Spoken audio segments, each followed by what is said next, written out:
বাংলায় আমরা পারতাম না মাতৃভাষায়। আমার বাবা খুব বেশি অসন্তুষ্ট আসলে, দুঃখিত মা করেন, আমার শরীরটা খুব খারাপ।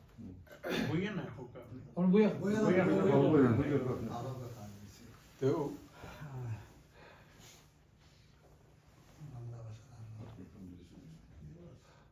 এর লাগেও আর কি আমার পরিবার মুক্তিযুদ্ধ, আমার বড় ভাই বীর মুক্তিযুদ্ধ আলতাফ হোসেন, তাই প্রথমে লোকাল ছাত্র নেতা আসলাম। পরে যখন যুদ্ধ লাগছে তখন 7 দিনের ট্রেনিং নিয়ে লোকাল আপনার আমরা বাড়ির খান্দার ইপিআর ক্যাম্প, ইপিআর ক্যাম্প 25 তারিখ যুদ্ধ লাগার সাথে সাথে ফাঁক বাহিনীতে বাগিয়া গেছেন, পালাইয়া গেছেন। তারপর এখানে সেকেন্ড ইন কমান্ড যে আসলা তাই বাঙালি আছে, তাই লোকাল যারা ছাত্র নেতা আছে যুবক ফ্লোরে অস্ত্র ট্রেনিং দিচ্ছেন এক সপ্তাহ দিয়া আপনার এরারে লইয়া তাই জেলিয়াপাড়া যুদ্ধ শেষ হই, সিলেট প্রতিরোধ যুদ্ধ। আমার ভাইও গেছে গিয়া এক সপ্তাহ যুদ্ধ করিয়া ঠিকটা ভাবছেন না, তারা সিলিং করছে ইহুদি। পরে আইসন ফিরিয়া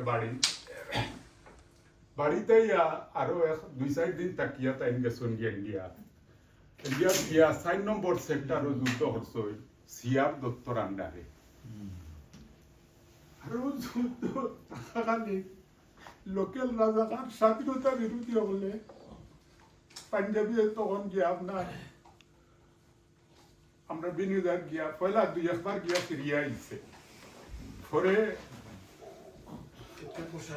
তারা গিয়ে স্থায়ীভাবে থাকছে, আস্তানা করছে, করার পরে আমরা লোকাল আমি পরিষ্কার কইলাই লোকাল স্বাধীনতা বিরোধী মুসলিম লীগার জামাত নিজামে ইসলাম এরা নেতা হলে তারা শান্তি কমিটি করছেন, করিয়া লিস্ট করছেন ক্যাপ্টেন লইয়া, ক্যাপ্টেন গন্ডল আছে আমরা বিনিয়োগের আন্ডারে, গন্ডলের গেছে লিস্ট দিছেন যে এরা আওয়ামী লীগ ফ্যামিলি, এরা মুক্তিযোদ্ধা ফ্যামিলি। তো প্রথমে আমরা বাড়ি গিয়া রেড দিছে, রেড দিয়া 8 জুন আমার বাবারে আর আমার মেজো ভাই, আমার বাবা শহীদ থাইরা, আমার বাবা আমার ভাই মেজো ভাই আবুল হোসেন নিজাম 20-22 বছর বয়স। আমরা সামনে খুব বেশি টর্চার।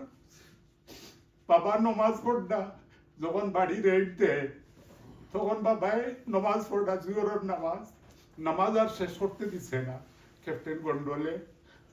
আমি আসলাম খামদার, তখন জিগাইছে আওয়ামী লীগ লিডার আলতাফ হোসেনের বাড়ি খানো খুন খান। আমার বাবা কইছে নখান, বলে তুই খে, বলে আমি তার বাবা, বলে হে হই, বলে জানি না খানো গেছে, আমরা নিখোঁজ হয়ে গেছে জানি না। ও কইতেও টর্চার শুরু করছে। আর এইদিকে আমার বাইরে উঠানোর মাঝে আমার ছোট ভাই আছিল খুললো, এটা আমার নিয়ে ফালাইছে, ফালাইয়া বান্ধিয়া মাইট শুরু করছে। বাবারেও আনছে আনিয়া দুজনে আমরা সামনে খুব বেশি টর্চার করছে। আমরা ছোট আমরা পাইয়াই টর্চার করিয়া বান্ধিয়া চোখ বান্ধিয়া লইয়া গেছে। আর আমরা বাড়ি দেখাই দিছে লোকেল এক রাজাখা আনিয়া তারার দেখাইয়া দিয়া হে গাড়িত কিয়া বই রইছে। পরে তো দরিয়া নিছে, নেওয়ার বাদে আপনার 1 ঘন্টা গেছে না, সন্তানোর লোকে আরো 2 জন দেখানো করিয়া আপনার গণহত্যা করছে, 4 জন মারিয়া এক গাত আপনার মাটি চাপা দিয়া মারি লাইছে, মারিয়া আইছে আমরা আরো নিত গিয়ে। আর আমরা নানিয়ে খানতে খবর পাইছেন, আমরা গ্রামও আমরা নানা বাড়ি আইয়ে আমার নানিয়ে আমরা কইছেন যে আমার মারে কইছেন যে তার যে জিনিস সেখানে আছে সব কিছু এইভাবে থাকক, আমার নাতিনও সারলো আর তাড়াতাড়ি বাড়ো।